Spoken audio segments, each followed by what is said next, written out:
Damos la bienvenida al diputado del Partido Nacional, Pablo Abdala. Bueno, el viernes pasado, efectivamente, el ministro de Economía anunció un incremento de los combustibles del 7%, lo enmarcó en la situación internacional, también señaló que iba a haber un cambio, que se iba a estar haciendo un seguimiento de precios, que ya ese cambio implicaba que no iba a ser bimensual, que sino que podía ser mensual. A la vez señaló que los precios de paridad de importación hubieran puesto esta tarifa muy por encima del 7%, lo cual hace que el gobierno absorba para que el impacto en el sector productivo fundamentalmente no sea tan fuerte. Sin embargo, Pablo, vos tenés reparos o críticas a esta decisión de no haber sostenido un poco más y no aumentar. Claro, tal vez no con relación a la decisión propiamente dicha y en tal caso a lo que tú decís, terminás de decir en términos de que se pudo haber esperado. Acá hay un dato absolutamente objetivo, que es la escalada en los precios del petróleo y lo que eso representa en términos de la presión sobre ANCAP y sobre la paramétrica por la incidencia que la materia prima tiene en los derivados del petróleo y en la producción de la refinería. Eso es absolutamente incuestionable e impacta en todo el mundo y en toda la región, y por lo tanto nosotros no somos la excepción. Lo que nosotros decimos sin perjuicio es que esta decisión se adopta en el contexto de una política tarifaria, podríamos ponerlo en esos términos, según la cual yo creo que ahí el gobierno ya no queda tan bien parado, o esto viene a desnudar la pérdida de legitimidad del gobierno cuando adoptó una primera decisión que fue bastante polémica hace prácticamente un año cuando asumió, que fue la modificación propiamente dicha de la paramétrica. Es la segunda vez que el gobierno modifica la paramétrica de evaluación o de seguimiento del precio del petróleo y por lo tanto la política tarifaria de ANCAP y de los combustibles en lo que transcurre de la gestión. Y creo que esto lo que viene en algún sentido a dejar expuesto o a evidenciar es que en aquella oportunidad se hizo a los efectos de mejorar las cuentas públicas, a los efectos de mejorar el perfil de recaudación de ANCAP y de rentas generales a través de los combustibles, por aquello de evaluar bimestralmente y no mensualmente, como se venía haciendo la evolución de los precios del petróleo, en un escenario, además, de baja de los precios, en un escenario favorable para el país, y por lo tanto allí debió haberse registrado lo que no se registró, que fue el alivio o el traslado de esa reducción de ese momento de los precios del petróleo al consumidor, que no aconteció. Ahora que estamos en un escenario de alza o en un escenario negativo, complejo, desafiante, por la suba de precios, se está cotizando en 110, 112, 114 dólares por barril. El gobierno dice lo voy a revisar mensualmente. Ya decreta un incremento del 7%, que es el tope máximo que la paramétrica habilita, y esto, por lo tanto, combinando o armonizando una decisión con la otra, nos lleva a la conclusión inexorable de que si no hay un cambio radical en el escenario internacional, que parece difícil de presumir por la inestabilidad notoria que hay, bueno, en mayo estaremos enfrentando un nuevo aumento seguramente del 7% también.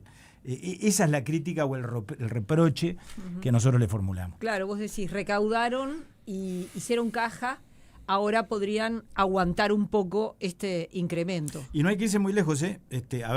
Seguramente podemos segmentar la evolución o el transcurso del año 2025, pero alcanza con ir al primer bimestre del año 2026, enero-febrero, para advertir que allí teníamos promedios mensuales de 60, 70 dólares el barril. En las condiciones anteriores, en función de la paramétrica que se aplicó en la administración anterior, que es la que estableció la ley de urgente consideración, bueno, allí se tendría que haber dado una rebaja de precios. Allí se tendría que haber trasladado al consumidor esa baja que se produjo en ese lapso. No se hizo porque el gobierno, repito, oportunamente modificó la cadencia, modificó la secuencia, la periodicidad, que terminó jugando a su favor, notoriamente terminó jugando a su favor. Eso es lo que nosotros venimos a constatar y a denunciar. Ahí hay un tema, por lo tanto, de legitimidad a la hora de decidir, más allá de la legitimidad formal, que el gobierno la tiene y que los precios del petróleo subieron. Eso está fuera de discusión. Habrá que esperar a mayo, de repente. Habrá que esperar a mayo. En mayo se verá. Pero si esto no se ordena rápidamente, yo veo un panorama bastante difícil. Está, por supuesto, atado al conflicto en Medio Oriente, a la guerra con Irán, una guerra que, bueno, lo que todos hemos visto, ¿no? Que se anunció para ser digamos de corta duración y que sin embargo se viene prolongando y se le viene complicando a Estados Unidos aparentemente. Y bueno, y van, digamos, postergando el horizonte o la fecha de terminación esperada. Ahora hablan de 30 días más.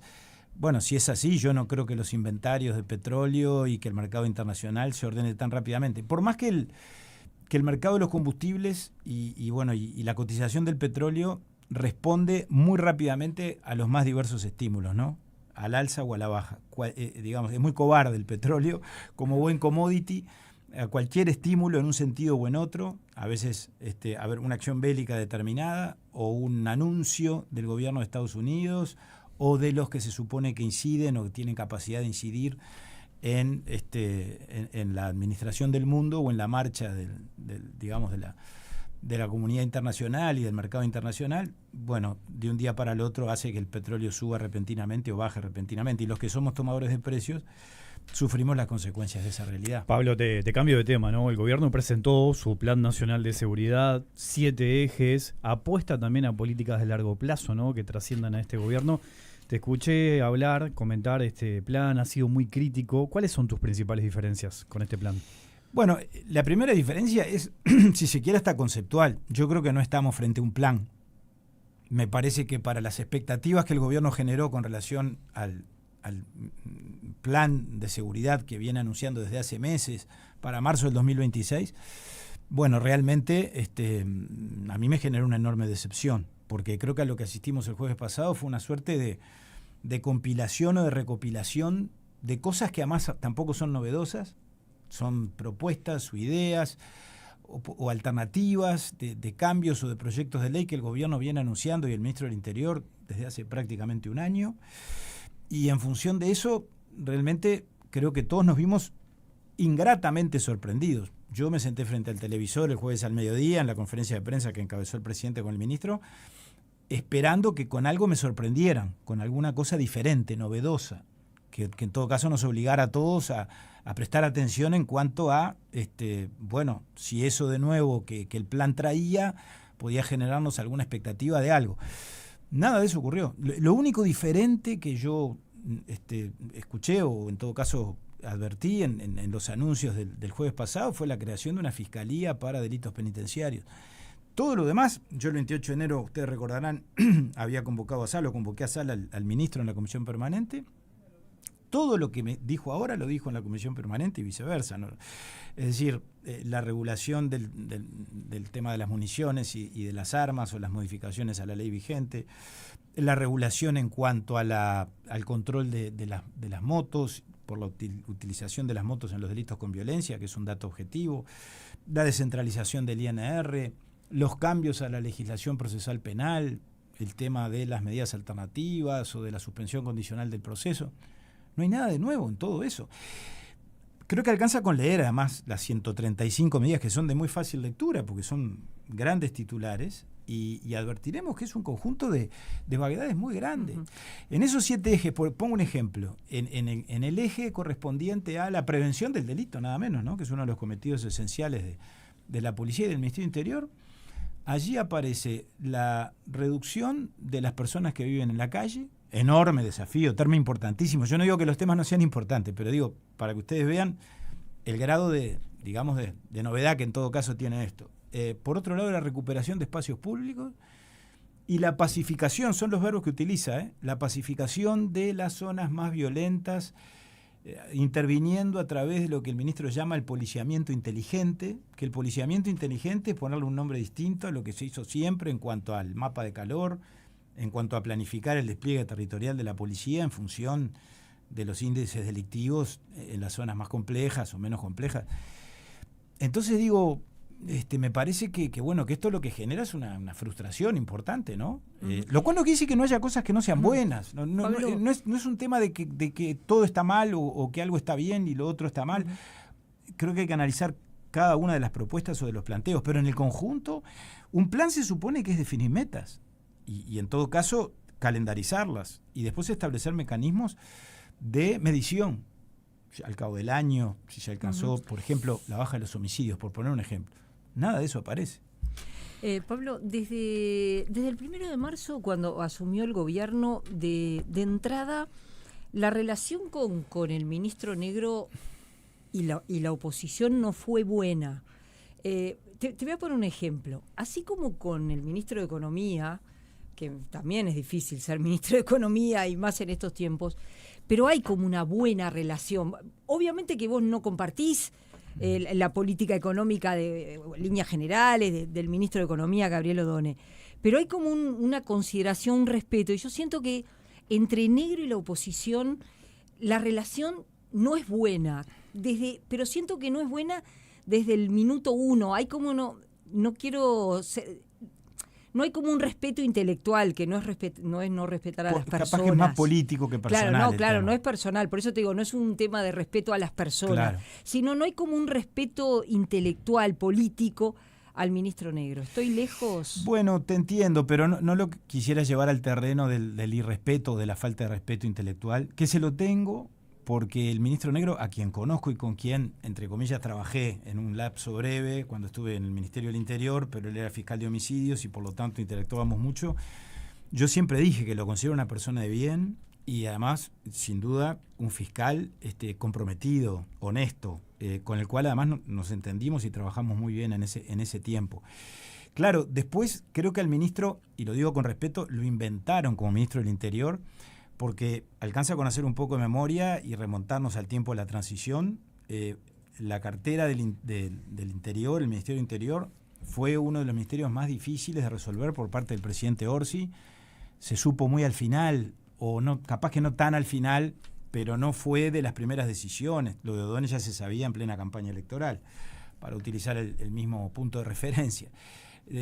Hay rumores insistentes, o los hubo en aquel momento, de que se manejaron otros nombres, que se fueron descartando, que llegó medio por descarte. Yo creo que él tuvo que hacerse como ministro del Interior, tengo esa impresión. ¿Y sabes qué? Hasta este tema del plan de seguridad, yo que he seguido este tema muy de cerca y muy minuciosamente desde el comienzo, y integro la Comisión de Seguridad y Convivencia, creo que tiene un poco que ver con eso. Yo creo que el ministro se sorprendió con esto, que no estaba en sus planes, de tener que asumir el 1 de marzo el Ministerio del Interior. Llegó sin plan, llegó sin agenda, más que plan. Empezó a ensayar algunas ideas, por ejemplo, este tema de la regulación de las armas y de las municiones lo planteó por primera vez en abril del 2025 en la Comisión de Seguridad y Convivencia, hace un año, y ahí ya anunció un proyecto de ley que no ha llegado. Cuando empezó a transmitir la sensación de que no tenía agenda, allí dijo, vamos a trabajar en un plan, o inventó esto, del plan de seguridad para el 2026, que todos dijimos, va a trabajar en un plan para dentro de un año. Eso lo dijimos cuando el ministro empezó a hablar de esto, que fue, repito, por allá por abril, mayo del año pasado. Ahí se desencadenó este proceso muy largo, donde creo que hubo un muy mal manejo político del ministro y del gobierno y del ministerio. Si tú tenés que liderar una instancia de diálogo multipartidario, la búsqueda de un gran acuerdo nacional, como dijo el presidente de la República hace pocos días, y bueno, y tenés que involucrar a los partidos, ¿verdad? Y nos tenés que comprometer, tenés que ser capaz de liderar en términos de que todos, por lo tanto, nos sintamos parte de algo. Y eso el ministro no lo logró, pero no por mala voluntad. Yo creo que ahí hubo un tema de falta de oficio, o de falta de liderazgo político como consecuencia de que él no está formado políticamente, obviamente, porque se hizo político de golpe y nada menos que para ser ministro del Interior. No es un tema, repito, de falta de respeto intelectual. Lo que nos pasa así con el ministro, también es un tema político, pero no es responsabilidad directamente de él. Tal vez es una condición que el gobierno exhibe, a diferencia del Ministerio de Economía.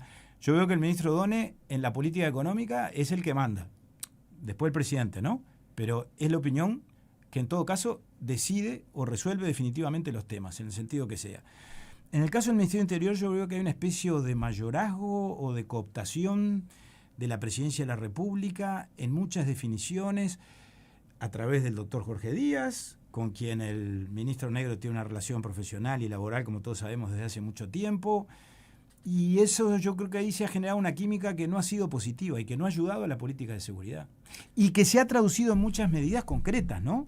Como por ejemplo, pongo 2 o 3 ejemplos, la creación del sistema de lucha contra el narcotráfico en la Presidencia de la República, que a mi juicio fue una pésima medida, porque implica que Presidencia, a través de ese ámbito, se adueña o se apropia o transfiere para sí competencias que son del Ministerio del Interior en un tema delicadísimo como es el tema del combate al narcotráfico, competencias del área de investigaciones, la comisión para modificar el Código del Proceso Penal. El Ministerio del Interior fue prácticamente un actor de reparto. Ahora se habla de que están estudiando crear una nueva agencia de inteligencia. El Ministerio del Interior está por fuera y es el ministro político. Eso en los tiempos de Bonomi, más allá de la discrepancia con Bonomi, no pasaba. En los tiempos de Heber o de Martinelli, bueno, o de Larrañaga ni que hablar, tampoco. Hay un tema de liderazgo allí que yo creo que Vos termina decís, pesando. tiene limitado el poder.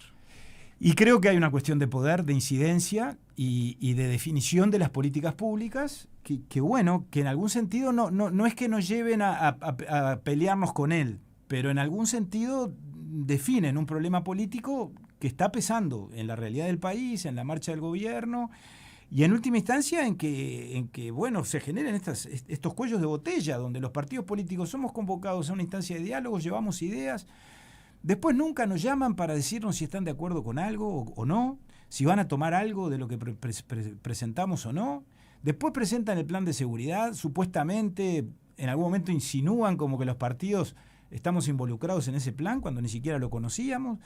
Después dicen, pero esto no es cogobierno, acá la responsabilidad del Poder Ejecutivo. Bueno, definámonos entonces, si es del Poder Ejecutivo está bien, háganse cargo, que se tienen que hacer cargo y nosotros ayudamos lo que podemos. Ahora, no es el gran acuerdo nacional del que nos habla el presidente, ¿no? Yo ahí veo problemas en la conducción de la política de seguridad muy severos que creo que están pesando en todo esto. Ahora, cuando hablamos de seguridad, hablamos de distintos actores, de distintas áreas, ¿no? Por ejemplo, tuvimos en los últimos días, semanas, distintos episodios de violencia en el INISA, ¿no? Incluso con episodios de toma de rehenes. Uh-huh. Allí está planteado desde hace tiempo un problema que tiene que ver con la convivencia de los mayores de edad con los menores. En ese sentido presentaste un proyecto, ¿no?, que busca precisamente atacar ese tema. ¿Qué expectativa tenés con esa iniciativa? Porque incluso hay voces dentro del oficialismo que no están muy de acuerdo con esa iniciativa. Y bueno, veremos. Hay un problema real que es el de los adolescentes que ingresan al INISA como adolescentes por cometer una infracción a la ley penal, que después cumplen la mayoría de edad y siendo mayores, cuando todavía no completaron la medida socioeducativa de adolescentes, cometen un nuevo delito. Y ahí interviene un juez penal de mayores, lo formaliza o los condena y dispone una medida cautelar o dispone simplemente la privación de libertad en el sistema de adultos. Pero como hay una medida pendiente del INISA, el juez de adolescente dice, no, momentito, falta completar la medida socioeducativa como menor de edad y los mandan de nuevo al INISA, con todas las dificultades que eso genera y que no vengo a descubrir yo. Las ha dicho con mucha claridad y con mucha honestidad Jaime Saavedra, con quien yo tengo un grado de coincidencia muy grande. En este caso es al revés, con él y con el directorio. Creo que se ha conjugado un directorio con representantes de gobierno y oposición que trabaja de consuno. El INISA en ese aspecto políticamente es como una especie de isla en este escenario político tan fragmentado que tenemos, ¿no? O algo fragmentado. Y bueno, cuando Saavedra dice eso, y además a mí no me sorprende porque es un tema que en el sistema político tenemos identificado desde hace mucho tiempo, y es un tema que digamos que ha incidido en la realidad del INISA y en muchos de los desórdenes del INISA a lo largo de la historia. Bueno, asumamos que no lo hemos corregido satisfactoriamente y que hay que cambiar la ley. Yo entonces trabajé en una propuesta que no es descubrir la pólvora, simplemente propuse que en tal caso, cuando esas situaciones se dan, ese mayor de edad o ese adolescente devenido mayor de edad que como mayor de edad comete un delito grave, no un delito menor, un delito grave en términos de que el juez penal lo manda a la cárcel o dispone la privación de libertad. Bueno, tiene que ir a un centro de adultos, no puede volver a un centro de INISA porque si no pasa lo que pasó. Los dos motines que se dieron tienen que ver con situaciones de adolescentes que como mayores cometieron nuevos delitos y cometieron homicidios.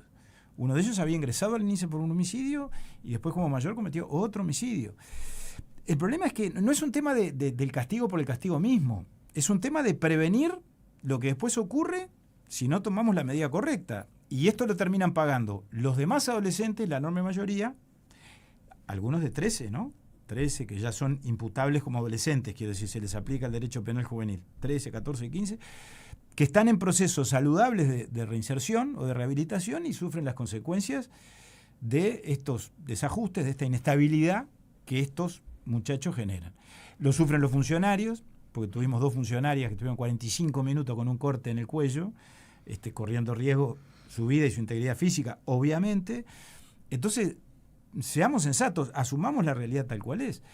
Yo presenté ese proyecto, que tampoco excluye totalmente la justicia adolescente. Yo lo que propongo es que vayan al sistema de adultos, pero si hay una medida pendiente en el INISA, que el juez de adolescente notifique de eso al juez penal y pueda hacerle el seguimiento a ese mayor de edad con una medida pendiente estando en el CONCAR, llamémosle.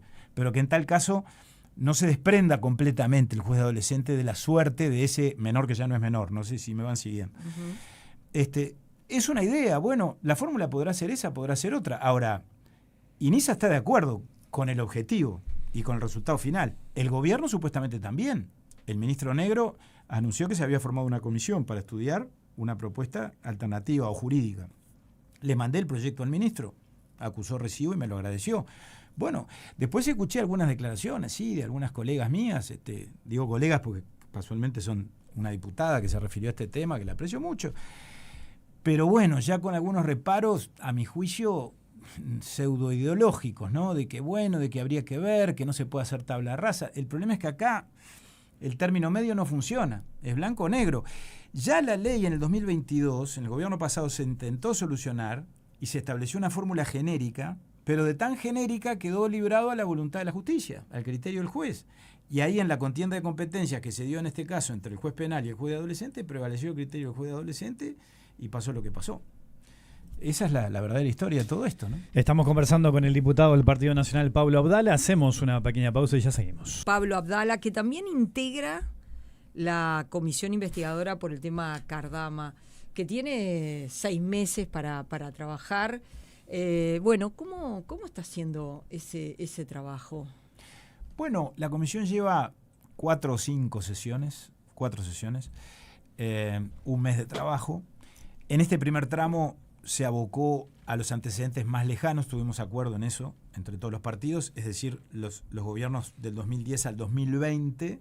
¿Por qué razón? Entre otras cosas porque estábamos esperando con relación a la etapa más reciente, a la etapa Cardama, llamémosle así, y a la rescisión del contrato, los antecedentes, la documentación. Entonces convocamos a las autoridades políticas de aquella época, gobiernos del Frente Amplio, vino el ex subsecretario de Economía Pablo Ferreri, vino el exministro de Defensa Nacional José Bayardi, vinieron los comandantes en jefe de la Armada de aquel momento. Quedó claro que en esa etapa no se avanzó, no se hizo nada, para decirlo mal y pronto. Había consenso de que el país necesitaba las patrulleras, pero más allá de reuniones con astilleros, viajes a visitar astilleros chinos, alemanes, franceses, no hubo. Y algunas decisiones un poco polémicas, por ejemplo, la compra de 2 fragatas a Portugal, que se invirtieron 14 millones de dólares y a los 10 años se vendió como chatarra, ¿no? Pero bueno, aparte, eso es un tema aparte. Lo cierto es que después notamos cierta pereza, que ustedes habrán visto que salimos a denunciarlo públicamente, en cuanto a la remisión de la documentación. Yo no lo adjudico a ninguna intencionalidad política, pero a mí me tocó presidir la comisión en el primer tramo. Yo hablé con la ministra Lasso, le dije, ministra, mire que estamos en excelentes términos, estamos esperando la documentación, la necesitamos para poder avanzar, porque, a ver, cuando venga la ministra Lasso o cualquiera de los actores de todas las etapas del gobierno anterior o de este gobierno, necesitamos tener los antecedentes. El intercambio, por ejemplo, entre Cardama y el Ministerio, saber qué pasó durante todo el proceso de construcción, del 1 de marzo para acá y antes también. El proceso de rescisión otro tanto. Bueno, la documentación demoró mucho. Cuando mandó la primera tanda, la semana pasada, llegó apenas el 20% de lo que habíamos solicitado. Muy sugestivo. Dijo que en realidad, no era tan fácil mandar la documentación porque la documentación hay que ordenarla, producirla, rastrearla. Entonces, estamos hablando de documentación o de antecedentes actuales, ¿no? No es ninguna tarea arqueológica. A ver, la rescisión se anunció el 13 de febrero, los informes son de este año, de fines del año pasado, pero en fin.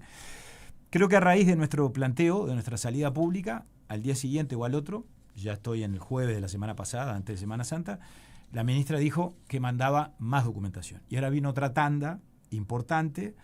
Esta sí es muy importante, no, por lo que alcanzamos a ver, no completa todo lo que se solicitó, que es mucho, pero yo creo que ya da para seguir avanzando. ¿Qué es lo que ustedes quieren saber? ¿Qué es lo que le pidieron al Ministerio? Te pongo ejemplos. Todo el intercambio entre Cardama y el Ministerio en la etapa de construcción y en la etapa posterior al 22 de octubre, cuando se procesa la rescisión, es importante tenerlo.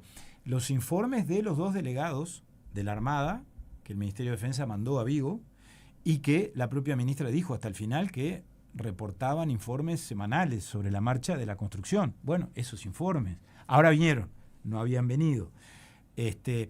Antecedentes vinculados con los informes jurídicos, informes de contingencia, informes técnicos que supuestamente dieron lugar a la rescisión o que el gobierno se apoyó en ellos para tomar una decisión muy polémica que fue la de rescindir el contrato, más allá de la irregularidad evidente que sin duda hubo con relación a la garantía de fiel cumplimiento del contrato. Pero bueno, nada de eso había venido y a nosotros nos generó una enorme sorpresa. Ahora buena parte de todo eso vino, repito, jueves de la semana pasada, que es ayer en términos de esta semana tan especial, y lo estamos procesando, lo estamos analizando. Yo algún informe ya leí, por ejemplo el de la doctora Cristina Vázquez, bueno, en fin.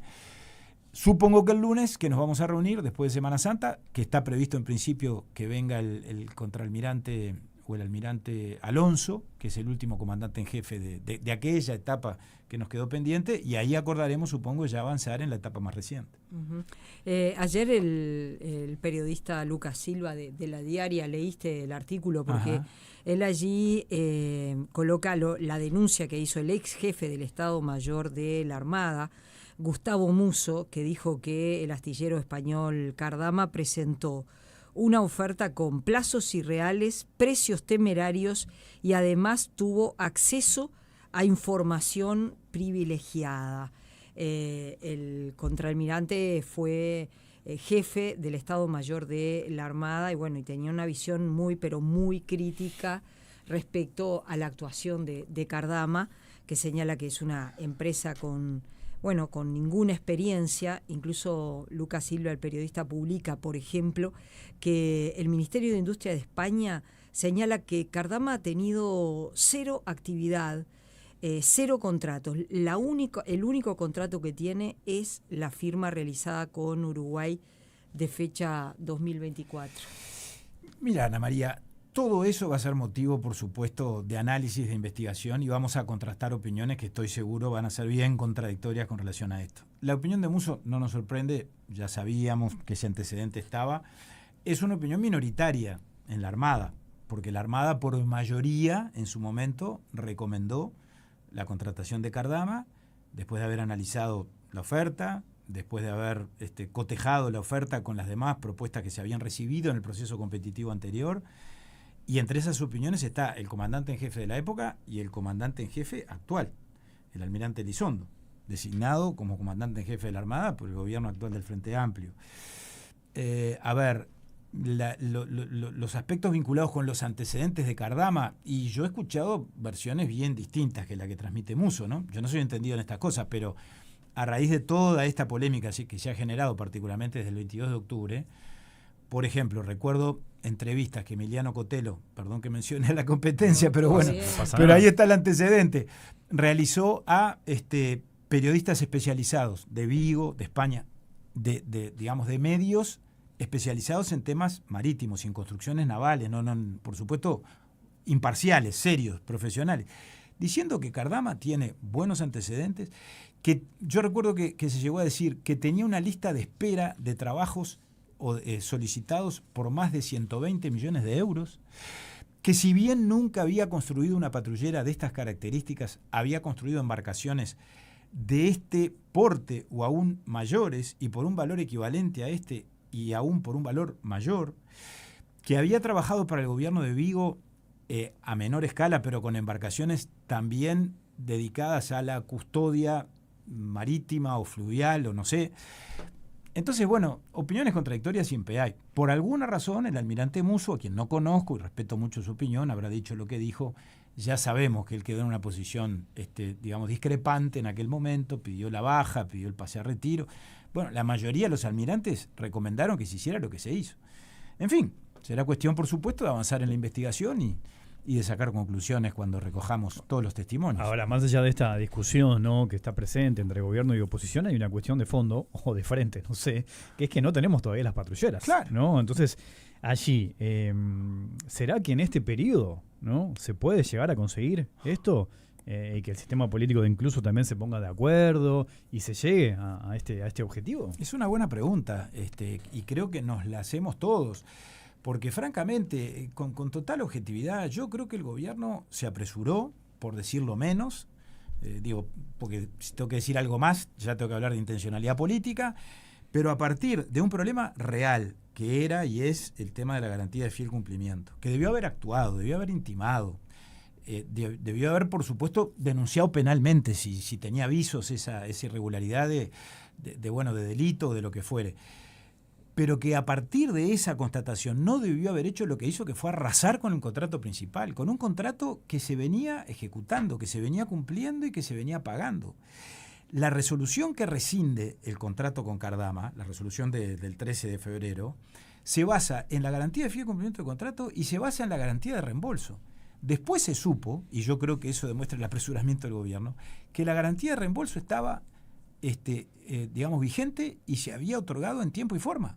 La garantía de $8 millones, que por alguna razón en presidencia no tenían, la póliza, sino que tenían un documento que eran las bases del seguro de la póliza. Después se pusieron en contacto con la compañía aseguradora, que si mal no recuerdo se llama Redbridge, y allí constataron que efectivamente la garantía existía. Me parece que esto demuestra el apresuramiento del gobierno en cuanto a lo que Rodrigo Ferrés definió muy claramente. Una cosa es la validez del contrato principal, que en este caso era perfectamente válido porque estaba perfeccionado y porque se había otorgado de acuerdo a derecho, aprobado por el Tribunal de Cuentas. Y otra cosa es la eficacia, que se puso en marcha bastante tiempo después porque hubo problema con una garantía, de eso no cabe duda. Uh-huh. Y bueno, y es lo que tú decís, Wilmar, evidentemente aquí el problema o la consecuencia es que hay un enorme signo de interrogación. Nosotros, entre la documentación que pedimos que viniera y no ha venido, son los anuncios del presidente Orsi de las propuestas que supuestamente se recibieron ahora, en esta etapa, que él dijo, recibimos de distintos países del mundo, ¿no? ¿Se acuerdan cuando el propio Jorge Díaz le dijo, no, y también de España, en la conferencia de prensa? Bueno, no tenemos ni un dato, no sabemos el gobierno en qué está. Hay con relación a eso una opacidad importante. El gobierno no ha sido claro. Yo no sé en qué están ni hacia dónde van a ir cuando ya estamos, no digo promediando el segundo año, pero bueno, después de Semana Santa viene la rendición de cuentas y ya se nos va el 2026 también. Diputado Pablo Abdala del Partido Nacional, gracias por tu participación esta tarde en Palabras Cruzadas. Gracias a ustedes por invitarme, como siempre.